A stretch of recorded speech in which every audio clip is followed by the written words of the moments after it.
Irish sort of pro-Irish language atmosphere in your house? I mean, how did you come to... When I was going through a few of your questions, I mean, I feel for four generations, I'd be the second. My mother wouldn't allow to speak Irish. In her time, she had fairly good Irish. I had just school Irish. My kids and now my grandkids are doing Gaelscoil and cóiríocht for Irish, which I think is absolutely amazing. Do you know? We always had the cúpla feachtasaíochta at home. I mean, my dad would have said he wouldn't have been into Irish, but he would have always said like Labhrann and a few words. He wasn't against it, like. Oh God, no. No. Yeah. Oh God, no. Yeah. But my mother then, when my sister younger than me, she was sitting her leaving and she was doing Irish, and my mother was helping her with the Irish. And my mother actually went back to school and did 5 languages, believe it or not, when she turned 50. It was an interest that she had. Like, she did Irish again because she would have had the chevrus and the old Irish. And she did French, German, and Spanish as well. So that was awesome. Like, so I suppose that gave me the love of it then for my kids. And my eldest one went straight into the Gaelscoil. She was only 3 at the time, but she went on. She only stayed back and forth with us, and then the other 2 went in. Do you know what I mean? But even with them, the eldest one, she always taught in English, but my second one always taught in Irish. Believe it or not. So there was like a progression even there between... Even still, if you asked her now 5 fives, she'd know it now. She's a teacher now actually in England, like, but she'd know it, but she used to have to do it in Irish first before she'd say it in English. Do you understand what I mean? But the other one used to do it in both English and Irish one. In Irish, and the youngest one then, she's just a drama queen, she too. Whatever you want to hear. So, and now my grandkids are the same.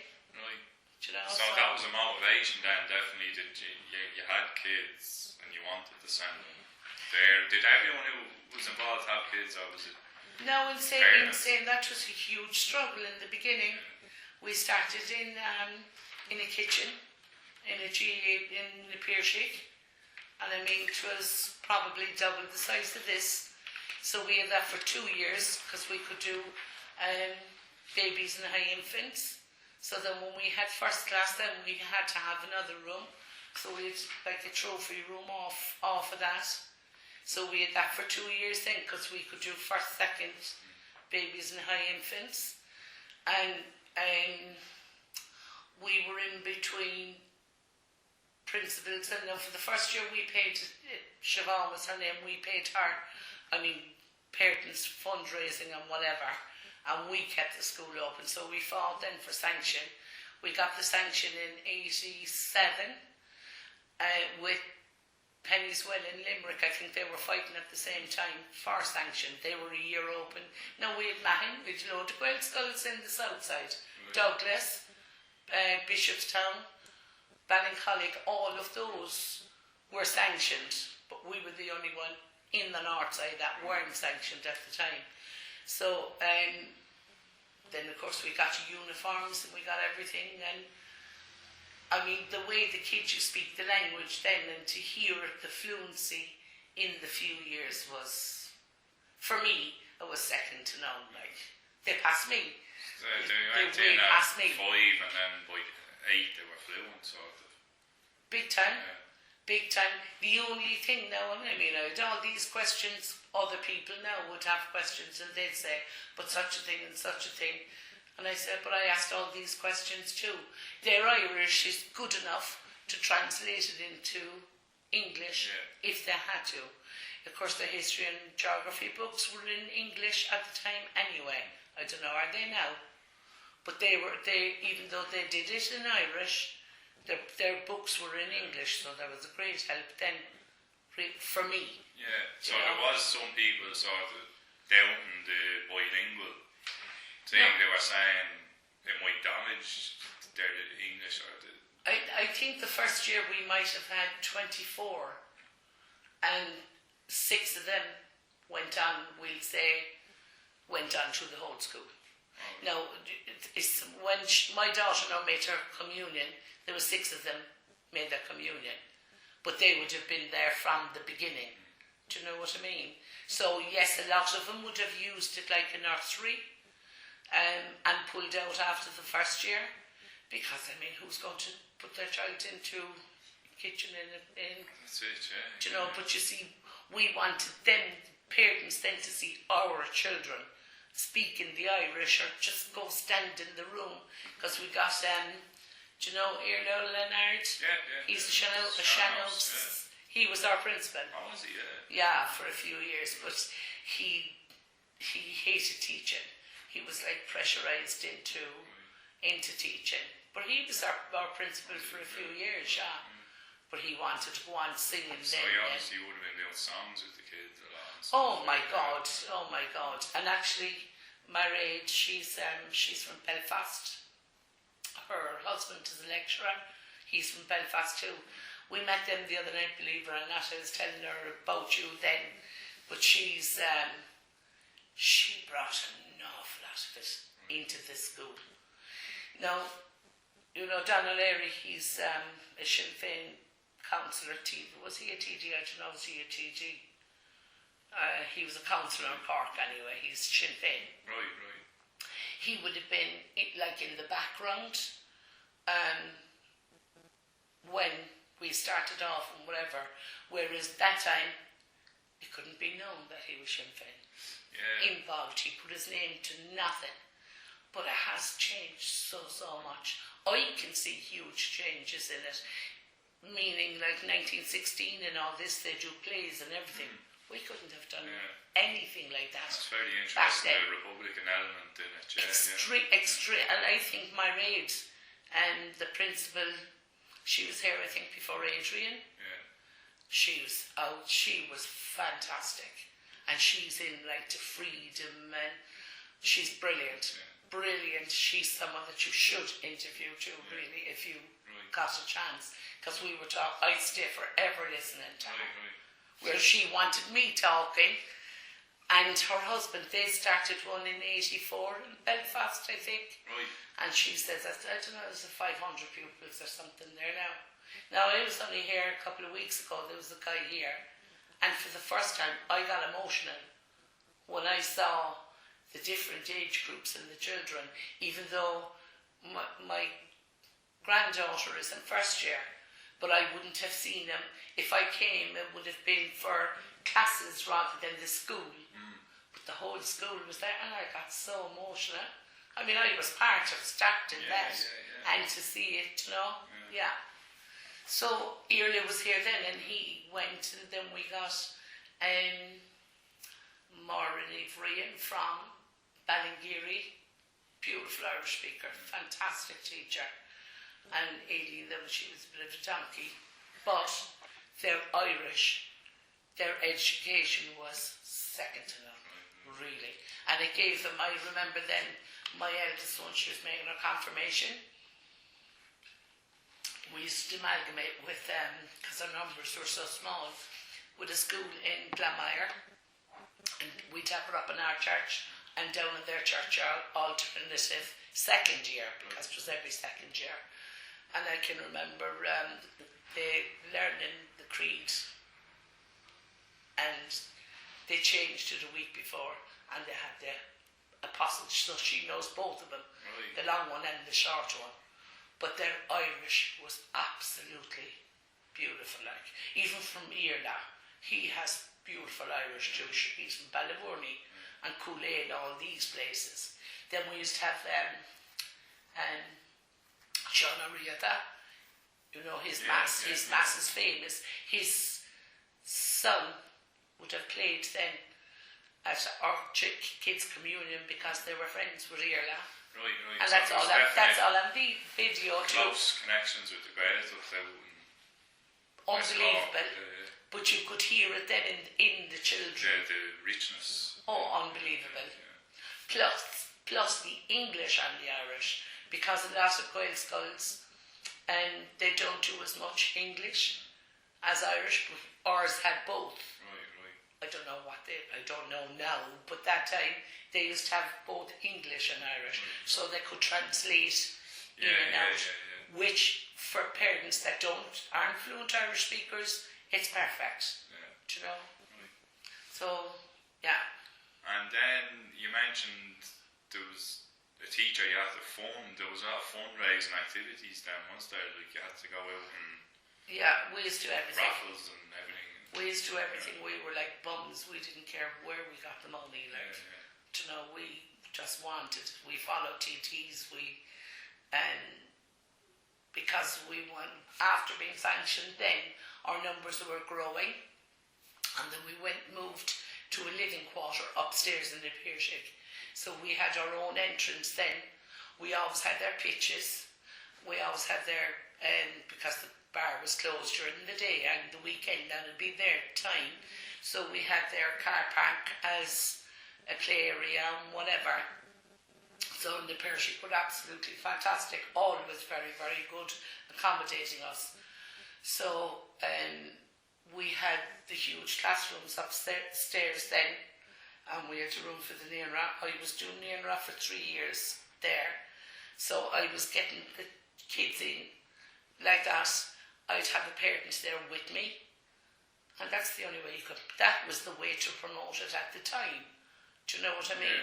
I mean, I have nieces and nephews that are the same age as my kids, and they're all, Gaelscoil, all their children are going to Gaelscoils now. Do you know what I mean? Now they're only starting in up to second year, but they were all, But I mean, my 3 kids can go anywhere with they're fluent Irish. Do you know what I mean? And they can go anywhere, because I'd always say, use your language no matter where you go. So there was maybe people at the time who were like a bit dismissive, saying... My sisters, my family. So were you a bit black sheep among the family and choosing? Yeah, and that bothered me, I'm sure. I could see the small numbers, number one, the one-to-one, and I'm talking about all kids now, not just my own, because all the children there, they were all like our own children, and I'd still look at them like that to this day, and they're all nearly 40 now. You know, and if I could see something, they'd send one tour to me. I mean, I was a Naonra teacher for 3 years. But what year was that in? Was that when you found it? When was it? 91. It was probably 89 to 91. So you had the Naonra going to support, to feed into the school. In the Gaelscoil. When we moved upstairs. I was upstairs, but then they needed that room, so I moved out then local. But where I moved out to, there's like a private housing estate, and then you'd have the corporation, which was about 600 houses, I think. But a lot of them, I was in Parklands. I don't know whether you'd know this now or where it is, but Parklands was the private place, and that's where I had the Naonra. But then they treated it like a private nursery for them. And I said, it's not. It's part of the Gaelscoil. And I get them then to sign out things to say like that they were sending their children. Oh, I see, because it was on their doorstep. They were sort of saying, well, we can have this as our... But they would have kept it from the other children that wanted to go. I used to do 15 kids morning and evening. Do you know what I mean? Plus, in the corporation's house, there was a nursery there too. So, but they were saying, you can't leave them in our one. Yes, we can, if they're going to the Gaelscoil. But I did it only for a year, then I had to give it up, because to me, it was dividing the children.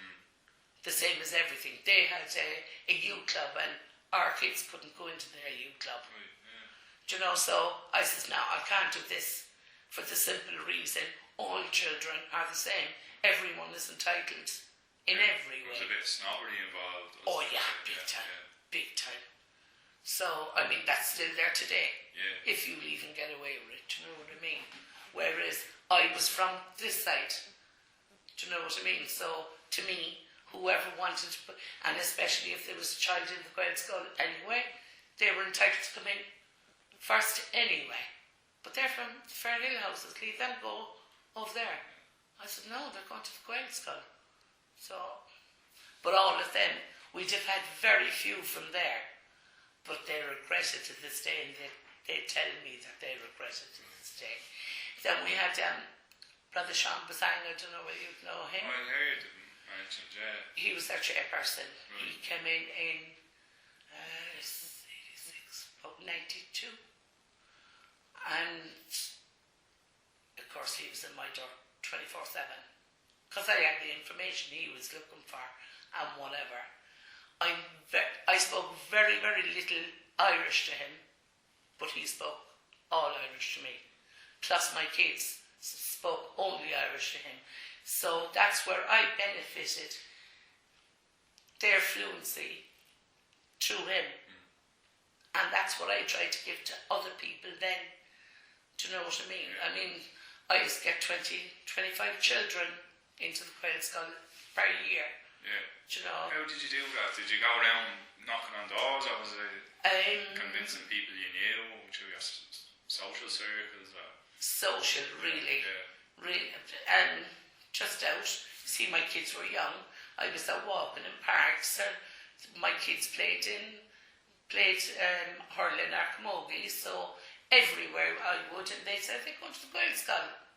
And I said, yeah, and they'd say, tell them to speak in Irish now and whatever, and they would, basic Irish. So I was saying, oh my God. So I would have got him in that way, like, there was a load of us involved now. Right. Do you know? What sort of people were they? Were they? Their children would have been in the Gaelscoil as well. Plus then we used to do like a door-to-door collection. That was one of the best things we ever did, because you have the direct contact then with the people. And I said, just try it out. Come over yourselves and see. So that's how we would have got it. Yeah. So then they had to move from there then, and then moved to North Point. Now I was gone from the Gael. My youngest was gone into secondary at that stage. And I don't know whether you know from Adrian, there was trouble there with the teacher. I was only asking him recently about it, and it's all after being cleared up that it didn't go public. But she was a psycho. Don't use that now. Don't use that now, because she could sue big time. Oh, yeah. I mean, I got solicitors' letters because I stood up for the children, for children. We had a family that had fierce problems altogether.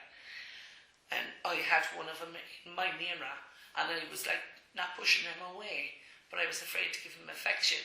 He had lost his mother and whatever, and she was involved in something big time. And it's very hard to take on her union. Do you know what I mean? But I didn't care. Somebody had to protect the children. So, I mean, I went to social workers and whatever.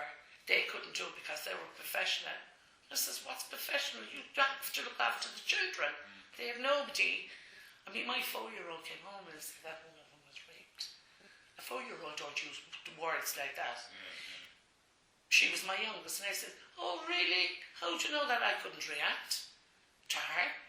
So I hooked up. She says, Marjorie was telling us some whatever. So I went straight to the school. She says, there's nothing we can do about it. I said, are you for real? There's nothing you can do. So I took it upon myself, and I have no regrets to this day. No regrets. But because I opened my mouth, then I was right there. That was in the mid-90s around then, was it? Would have been. I mean, I'd have all them letters at home. And I went to my solicitor, and they never sent another one, so they knew they had no fight. They couldn't have continued it because I knew I don't lie. Do you know what I mean? I know I don't lie. So I was able to stand my ground, and they couldn't fight me back. So, and the children were protected, which was the most important thing for me. Do you know what I mean? You mentioned that happened when they were in North Point. point, so we're moving around, or the school moved around a little bit. Adrian mentioned that as well. That was a challenge, finding proper accommodation, wasn't it? Well, I hate its hair. I don't like its hair. Me. Because it's out of our parish. We're now Blackpool parish. We started in Farmery, and I wanted it up there. Do you know what I mean? I know that was very hard. Very hard. Again, this teacher now would have put an awful lot of issues and things because she wanted to privatise it, and she didn't want problems with children, and she would have done an awful lot of damage. But you see, I was gone, and there's nothing I could have done. This is before Adrian's time now, and my this girl from the north. So, and as I said, I was gone. All of us parents were gone. Do you know what I mean? Gone as in that our children were gone on to secondary school. I mean, I'm only back in the last 8-9 years because my granddaughter came here. Do you know? But I mean, it is absolutely fantastic now, like, absolutely fantastic. And these premises are probably the best because it's like a school for the children, do you know? Now, North Point, one time I think I was only ever down there, so I don't know. But I would love for it to be in Farmery. Where is it going? Adrian was saying on these premises. Yeah. On this ground. Oh, like, somewhere, the building's going up on this ground somewhere, is it? There's a fortune of ground around here. Oh, is there? Yeah. And it's going right up. Right up, way up. You'll see it on Google Map, actually. But I don't know, is the entrance going to be somewhere else? I hope it's going to be on Fairhill. Do you know, I can't say. Back to where it was founded. Well, this would be the old Fairhill now. The new Fairhill is like by n-ochtóidí. Do you know where n-ochtóidí is? Yeah. That's all the new Fairhill area. Whereas just this road up here is the old Fairhill. But even if the entrance was here, to be back to Farmery again. So I hope it's going to be built in my lifetime. Like, do you know, he was saying a few years. Was it? I know, but I mean, I'm 61. I'm 61 now. Do you know? I mean, we had ground. We had ground. I've all the things and everything for that down in St. John's Well. You might know what this is now. There's a whole housing estate gone up there now. But again, it's because of the private and the other sector. Even though it was on corporation ground, we bought it. We got 200,000 grand for it. It was soil tested. It was everything. We had one objection. And we couldn't build it. Then they moved to North Point. So, I mean, we fought now. We did fight very, very hard, like, through the whole way. Then we had a local election. What was his name? O'Sullivan was his name. He died, and he was Labour, and they were running his daughter, and we played politics. We met Bertie Ahern. Not Bertie Ahern, Albert Reynolds. And we were like a load of drowned rats. We followed them everywhere. We knew where they were for the local election. And when we followed him down to the Imperial Hotel, and we were allocated 200,000. But sure, we don't know where that went. Like, we never got it because we never had the ground, the premises. Do you know what I mean? Was there dodgy deals going on with land around? Yeah. Have no idea whatsoever. Because n-ochtóidí used to always say that they would give us enough room for a school when they got grounds. But you see, I don't know whether you'd know n-ochtóidí, and we're gone all up the way up to Nash's Boreen, but you've all fields all down this way, which the green belt has been lifted from. But there was always some conflict then between n-ochtóidí and them, even though it is right onto the n-ochtóidí grounds. So, I mean, it would have been perfect to go down there because it would have been big enough and whatever. So, I don't know. I just hope we can get it moved back up. No, I never said that to Adrian, but we'd be talking as original people would be talking, rather than going to Blackpool or to the North Chapel. I know, it should be on the doorstep, or the doorstep of the kids, or where it was founded, you know, obviously. Yeah. Again, you see, I hated it coming down here because they were trying to privatise it, you know, because they were talking about putting it into the man premises. Right. I would have freaked if I went in there, because we'd have lost Gaelscoil Pheig Sayers, I reckon. It would have become a sort of stream within it, or they trying to do now that, they did do an Irish stream through the man. Now I'm 3 girls, so I'm not very familiar. Now my grandson went there to the English side, but he's in the aici side now. He's doing his leaving this year. You said something there now, and I was thinking of something else that we had to fight big time for too. A new teacher, they wouldn't give us a teacher then when our numbers came up. So we went on straight down outside the mag. And you know, Sean O'Halpine, his mother, his two brothers, Satantan and Aici and Nadine, they were in the Gaelscoil. Because the model closed down inside by the City Hall. That was the Irish school. In my time, we'll say. And that closed down, so we got them. They were playing with the Bearshig anyway. They lived in Pléann. So we were down fighting for a new teacher because we had the numbers and they wouldn't give us one, and we were in a disadvantaged area and all this. So eventually, because we went on strike, they said, you can't do that. I said, we can do it with legs. It's our country. Like, we're not. It's our, what they can do, arrest us. Yeah, that was the Department of Education that you were down the man that time, and we were down there, children and all down there fighting, and we got it. We got the extra teacher then, which was fantastic for the school at the time. Yeah. So we fought for everything. Protest to get it. Yeah. But you see, my time was done then. But Brother was saying then, you see, he'd always come back, and he's passed away now, God rest him. But he was in Gaeltacht in Gaelscoil and too. I know he used to go there because he'd come up to me first and he'd go off. But there was something else. But then we moved on, you see, because our kids moved on. But we'd always get together, and then when they were 30 years, they were actually 34 years, I think. And we all went out for a meal and whatever.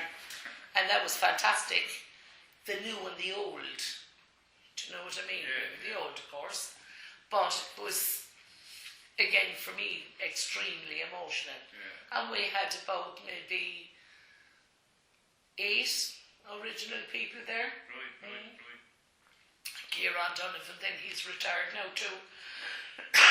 He would have been the local doctor, and he was involved in it then. Whatever too, which was brilliant. Right. Very good. And you mentioned some of the other Gaelscoil. Was there sort of competition between you, or cooperation, or did you?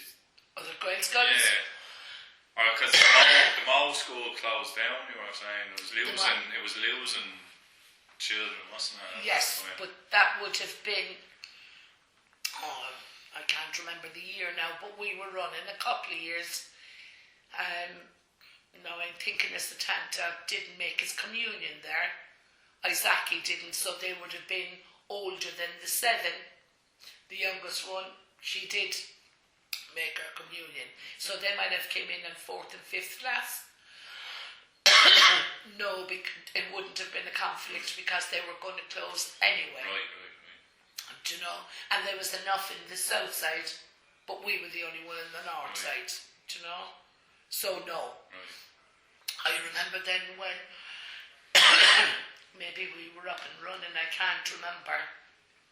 And when Patrick O'Connell, he brought us out to Elaine. I think they were running about 4 years at the time, and they were in the premises up over the supermarket. But I mean, they looked like classrooms to me. For a school just started 4 years, like I said, oh my God, this is awesome compared to the kitchen that we were in. Plus then, you see, we used to have to clean it. And they'd be there, they could be using the hall, there could be some due at the weekends. So it wasn't, it was always moving and changing. But we had access to the hall. Yeah. But if they were there then the night before, we'd have to go over at 7 o'clock in the morning before the children and clean the whole hall. And clean the bathrooms and clean all this. It wasn't the Piershik's fault, like. Do you know what I mean? It was their premises. We painted it. We used to do everything, but we made fun out of it. Like we used to have a great crack out of it. And I mean, there's about maybe 5 or 6 dead now that died, young people over the time. Really? Yeah. Yeah. I mean, I'd have a photograph at home now. We did 100-mile walk then. I mean, my youngest in this photograph, I'm pregnant, and my youngest one. To know she's 34 now. But we did a 100-mile walk then from Dunqueen to Cork. Right. And we did a fundraiser. I don't know how we weren't killed on the road. But like symbolising Pheig Sayers bringing the Irish to Cork. Oh, right, yeah. You know, which was awesome, really. Like, when was that? In 81, I think. Right. And then I think there was the second one. No, I didn't do the second one. I think I was gone, that they were doing, bringing it back to Pheig Sayers again. Yeah. Do you know, we had her grandnephew then up for the opening. We had Mara O'Rourke, she was Minister for Education at the time. She opened it. So, yeah, we find them all. Very good, yeah. So was there rivalry? No. Because, number one, we were the only one in the north side of the city, and even in the south side of the city were spotted, they weren't all together. Do you know? There was one Ballincollig, Bishopstown, Douglas, Mahon. We fought with Mahon for the Moontour Nua. They were looking for 1-2, so we met up together and we went in. Jerry O'Sullivan, he's the fella that died, they were doing the by-election for. But he was Lord Mayor at the time. We met him in the office with all the children, and I've all them photographs at home. We'll take pictures of them and send them on to you. Yeah. I mean, my kids are in them, but I don't know, can I give them to you with the children in it? Yeah. It's they're okay. They're not going inside of a book, like they're not going online. I mean, if my kids are in them too, and I mean, I don't mind, but there are children in it that didn't finish the Gaelscoil, but they'd be in these, and they'd be from Mahon, but I mean, I have no problem. I mean, I suppose I have the right to the photograph if I have the photograph, right? Yeah, it's photo, yeah. So, I mean, I don't want to get you into trouble. Yeah, I'll ask about that actually when we come to the... I'll ask the publishers about that. So, do you want photographs? Yeah, these like photographs? photos, yeah. Okay. Them, Now, some of them are from a newspaper. Yeah. But I'll take a picture of it and send them to you. Or if you could scan them, I thought, because the picture quality wouldn't be good enough if you only took a picture of it. Have I... There's no pressure or rush with it. Like have I printers? I've about 40 printers at home. Believe it or believe it not. I'll find out how to do it. Somebody will do it. No pressure. Yeah. This isn't until next year it'll be published anyway, so... Oh, yeah. I mean, I'll help you out as best I can. Lovely. Do you know? Yeah. So what else do you want? You mentioned in the Piercy, so the GAA broadly were very supportive, were they? Extremely. Now, in fairness, they were. They accommodated us everywhere we could. I mean, we would have had a caretaker and they would have been there for our kids as well. We'd have had the Piercy people that were on CE schemes. And they would have taken the children out and did camogie, hurling and football with them. We wore the Piercy colours in all our games, in Gaelscoil now and all this, which was fantastic, like, which was good for them, as well as good for our kids, do you know what I mean? But they accommodated us now, to be fair, in no matter what we done. There was never arguments there, do you know? Thank God. And do you remember any other sort of organisations that did support it or they were around at the time? I mean, when we officially opened, they'd be all jumping on the bandwagon, of course. but we wouldn't even stand for photographs. We said no, we knew what councillors and whatever supported us and whatever, so we would have left them go, because I can remember Micheál Martin, he was Minister for Education one time when what's the name was in, when Fianna Fáil were in, and I can remember we followed them too, and we were looking for the support of all the TDs, and I can remember one fellow, Nola Flynn, I don't know whether you'd know him now, he must have been Fianna Fáil. Oh, he says, I can't make it. Oh, we went to talk to him, and he says, right, shite altogether. I don't accommodate parents' committees at all. And he says, I only accommodate the board. I says, I'm a board member. But you're a parent. I says, I'm a board member. Doesn't matter, I'm a board member. So he says, big massive table now and whatever. So we went out to his place of business out the Mallow Road. He wouldn't see us, so we had to follow him. Do you know, that's what we... You see, I always wanted to be, even though I was on the board, I wanted to be a parent first. Because you could do what you want when you're a parent. You can't do what you want when you're a board member. Do you know what I mean? So I was always a parent, and I'd say, I'll go on the board as long as I can be a parent before I'm a board member. So, he's then coming out looking for photographs of us, and he says, no, we went in, we asked for it. So, Bernard, I can't even think of his name. We had a good few now that supported us alright, but those that didn't then, they could hop off, like when we had, of course, when Maura Rook was down, they all wanted to come. That's it, yeah. So, I says, no. So, they weren't glowing photographs over. We all felt the same, not just me. Do you know what I mean? We all felt the same. Yeah, it's cynical, I suppose. Yeah. Isn't it? But once we got what we wanted, they couldn't care less. That's it, yeah. You know? And do you remember I was Gaelscoil support of the... Oh, yeah. And I think Leonard's brother was involved with that. Paddy. Yeah. So he was round helping out and all.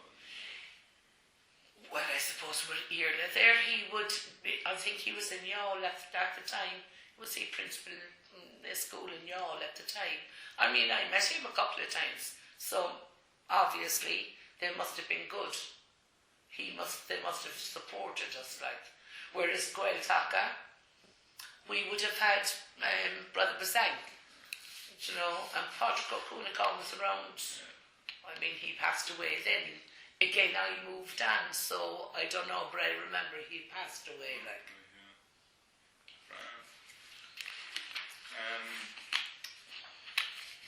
So, do you remember many of the interactions with the Department of Education and how they...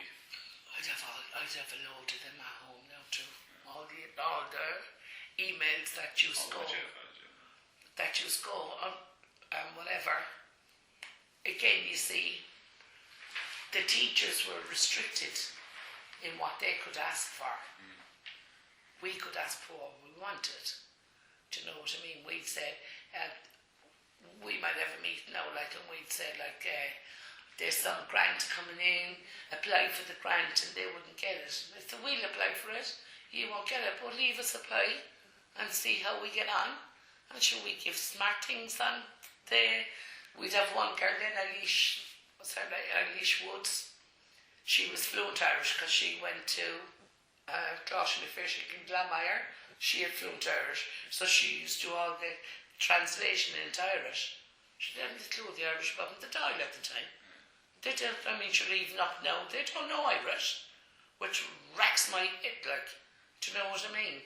So that was our argument. That was my argument. You don't understand Irish, but you wanted to deprive my children of the Irish language. Again, you could say what you want when you're a parent. Yeah. You know? And that's how we would have got results in everything. Then we had to fight for disadvantaged area. We got that. I don't know if it is still now, but we got all that then. We go round to the parents, then when we talk to the parents, we take the forms. And we're saying, we're doing this now unofficially. and whatever, because we became friends and whatever, so you could talk about it then, and then we'd play for him, we get it then. So yeah. Yeah, right. We played politics, that's exactly what we done. Lobbying and yes. Pressurising and when we had to. When we had to. Because they weren't, you see, they could dismiss the teachers, dismiss the principal. Yes, they're paying their wages and exactly. they have to sort of listen. Yeah, listen or you're out, you know. So yeah, we'd lobby then. We'd fight when we'd find out. And they'd say, what rights have we? What were we talking about? We were gangsters. And we'd say like, what were we talking about now that we're entitled to this? Are we entitled to this now or aren't we? And they'd say, yeah. So there you go now. Write that down now and apply for that for us. Right. So you were well aware of the rights that you were entitled as. We kind of acted the idiot.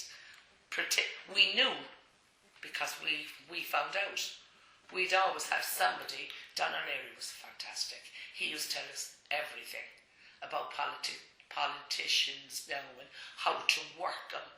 And as I said now with Nola Flynn, I can remember, we followed Micheál Martin. He was Minister for Education at the time, and I said that we were having a meeting for something, and I said, can we have our 7 representatives there?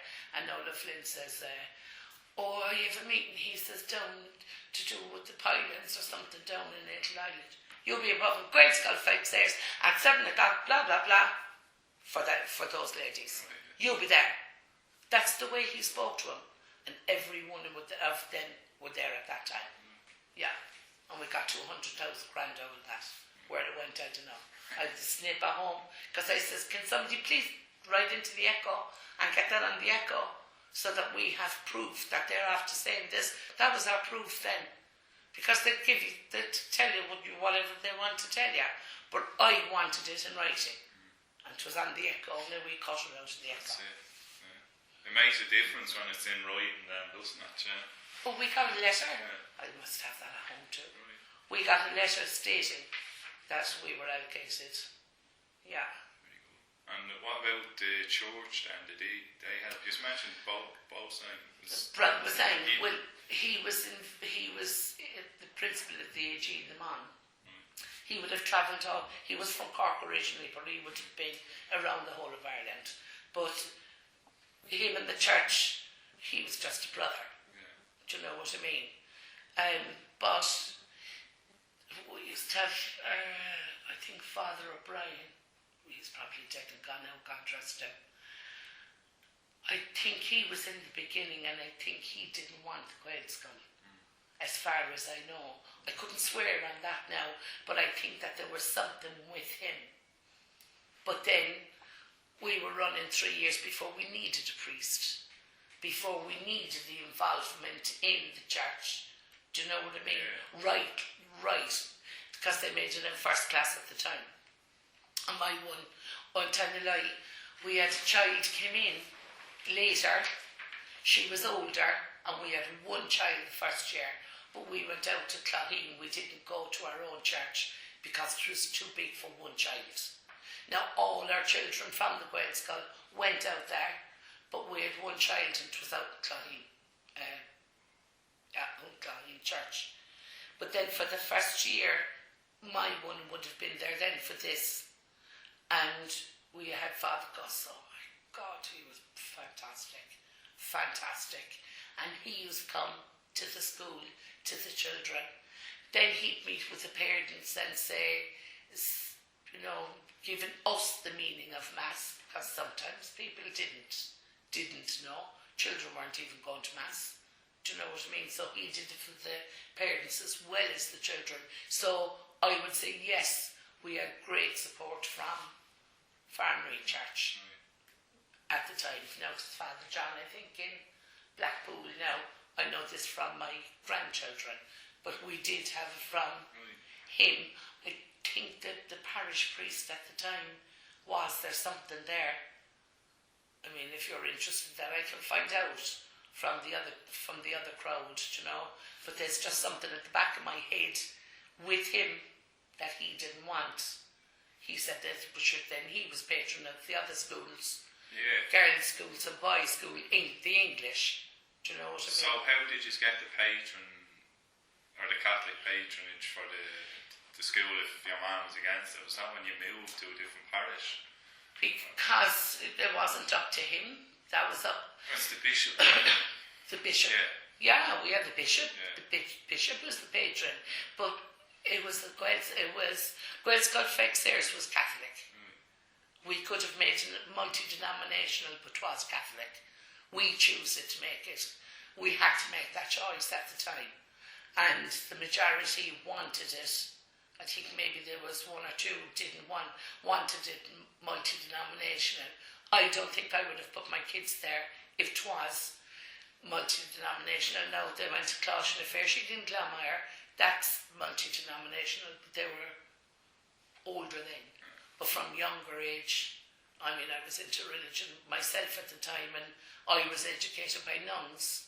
So even though I wouldn't have liked for them to be, my kids, to be educated with nuns, if they didn't go to the Gaelscoil, they would have went to the nuns. So religion was a huge part of my life, so it had to be for them.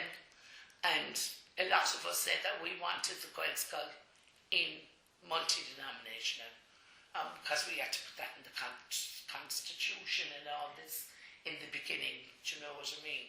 But we could take in other children, and we did take in other children, or whatever. So does that cover that? That's interesting. Yeah, that covers religion question and the ethos and all. Do you remember any? No, it's probably too early for Educate Together. You didn't have any sort of dealings with Educate Together, talking about denominations, and there was an Educate Together school founded, or was there? I mean, we founded the school. Is that what you mean? About the religion side of the school? No, the Educate Together are a different set of schools who run their schools on like multi-denominational. We never met with anyone else now, because maybe that we did decide that it was going to be Catholic, 100% Catholic, but that other children were welcomed. Were you aware then, say, of other projects for minority languages, like in Wales and these countries? Back then, did that ever come in, or was there visits and things like that? In Wales? Yeah, or anywhere really, was there any links there with Scotland or Wales? Or?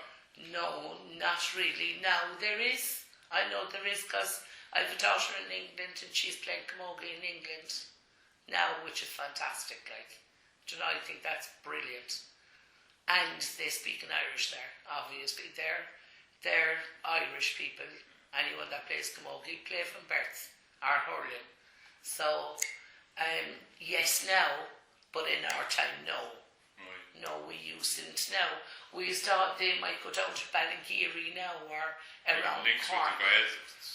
Well, we would have had, because a lot of our teachers would have been from Ballingeary, and they'd go down to summer schemes and whatever in Ballingeary, and to Cuireann and all these places, do you know what I mean? So, yeah, but it would have only been that way. Anywhere else outside that, not that I can remember anyway. So no. Yeah, that's all right. No. And then,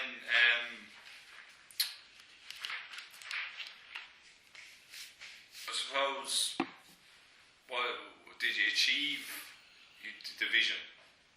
Then looking back, and the linked question, why did you put in all the graphs? Did I achieve it? As I said to you a few weeks ago there, when I was here, I was extremely emotional when I saw the kids of every year, and the way they were minding the younger ones, and how confident the older ones were at 12 years of age. I would have seen it in my own time too, but now it just made me, and I said to Adrian, how emotional I felt to see this again. It's back. because we did lose the school for years before Adrian came in. Now, my Rach was here. She was fantastic. But that was hanging up over him. This thing with this other teacher. Whereas Adrian was only in and he was put in at the deep end. But I only asked him 2 or 3 weeks ago and he said, it's all done. It's all gone. It's all gone. Not that I want to bring it up or whatever. But to me, our school was back. And this is what I wanted. I saw it in my own kids' time. Whereas a lot of kids, the parents now don't get involved. They can't get involved like they used to because both of them are working. And that's an interesting question. Like, do you think that would be able to happen? What you did back then, would the parents be able to do that now? Because life has changed. Both of them are working, and the hours are very long, and maybe there was a bit more free time back then to do these things. Now, I'd say right now, Adrian is behind everything. And I'm not trying to be smart now or putting him on a pedestal because I'd be the total opposite. But we went down, I can't remember what we went down for. You see, I can remember years ago, but I'm getting dim. We went down to somewhere now in protest. And Adrian was down there with us and all the teachers were down there with us. And that flabbergasted me that he could go there. It couldn't have had happened years ago. Do you understand? The principals and the teachers weren't allowed to do stuff that parents could do. Whereas parents and there was a fine crowd of parents now down there. But I think Adrian is fabulous for involving the parents when he needs them.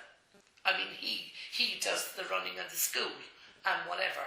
But if he needs something like this, the support is there. Whereas we had to do it all in my time. Oh, I know what you mean. Yeah. And not because the teachers didn't want to do it or the principal didn't want to, they couldn't do it. Well, I know that when we went on strike, teachers knew about it, but they had to pretend they didn't know because they could have lost their jobs over allowing us to go protesting. Do you know what I mean? So in that sense, he'd go with us. So that has changed, I think. Right. If that makes any sense. Yeah. Right. But, I mean, we were committed, really, obviously. Do you know, I'm not saying that the parents aren't today. My own daughter now is involved big time here. And she's on the board of management here, which I think is fantastic, to keep it going through us. But then you see, my other friends, then they haven't children in the Gaelscoil yet, or they don't have grandchildren, but they would be here. We have a couple of few generations there, which is absolutely fantastic. Like, I love that. Like, you know, kids that I call them my kids, even though they're not my kids, and their kids are in here now. So it is awesome, like, you know. But it has come back. These premises has turned it around major too, big time too. That the premises are here. And you can come in and you can say, oh, you're going to such a class or you're going to such a class. Whereas before you go in and you might have 4 classes in the one room. Do you know? So, yeah. And that's going to make it grow big time. Plus Adrian is fantastic. He really and truly is fantastic. And I'm not saying it because of whatever. He is good. Married before him. Both of them work fantastic, I think, together. But, and he's carrying on, we won't talk that against him. Cuireann, brilliant. And last question then, why is the Irish language important? It's a sort of broad question. Personally speaking, I think from, as I said, we always did a couple of fuckle Gaelscoil at home, no matter how small it was. We always did it. My big love for it is that because we weren't allowed to speak it by the Black and Tans and all this, my history that I would have grown up with and whatever, every Irish person knows their Irish or knows their history, I think. We were given it at home My mother had very good knowledge of history and whatever, so I always had the love of it. And even the mass rocks that we couldn't have, or mass and whatever. I mean, we used to have one, not that I would have went to it, but we used to walk there and you'd see mass rock, and this is what's the mass rock for? Because we couldn't celebrate mass. Why? In a Catholic country, but we were ruled by the English. So when I was going through this, and then when I said, you'd hear like we weren't allowed to speak our language and whatever, because there's things now on Netflix and The Last Kingdom and all this, and you hear it speaking the Irish, and it's this is in the 16 odd splash, and it was there, but they weren't allowed to speak it. That's all it was, like. So that gave me the love of it, because we weren't allowed to do it. It's our language. And then when it became an official Irish European language, how long is it? 20 years? 16th of January, anyway, I always remember it. It became an official European language. That was a huge proud moment for me, because I used to take my kids down to Queen every year, and we'd stay down there for a week in the summer and whatever. And I wanted them to see, even though they were gone way past me in Irish, they were fluent and whatever. And I wanted them even to go into a pub and to hear how they spoke in Irish, all Irish. And they're bantering in Irish and they're fighting in Irish and all this, and here they are. That's Irish. That's what Irish is, and that's what was taken away from us and whatever. So have I achieved? I'll achieve what I set out to do when that school is built. I hope it's done in my lifetime. I really and truly do hope it's done in my lifetime. But yes, the fluency that my kids have, that they're fluent in Irish. My other daughter is fluent in Spanish too, and I think that that's a huge help, because they are bilingual. That her French is very good too, but her Spanish is, she did a year in Spain, Bilbao in Spain, and I think it's easier for them to pick up languages when they're bilingual in the first place. So yeah, I have achieved as a parent what I set out to do. Oh well, on that note, really? yeah.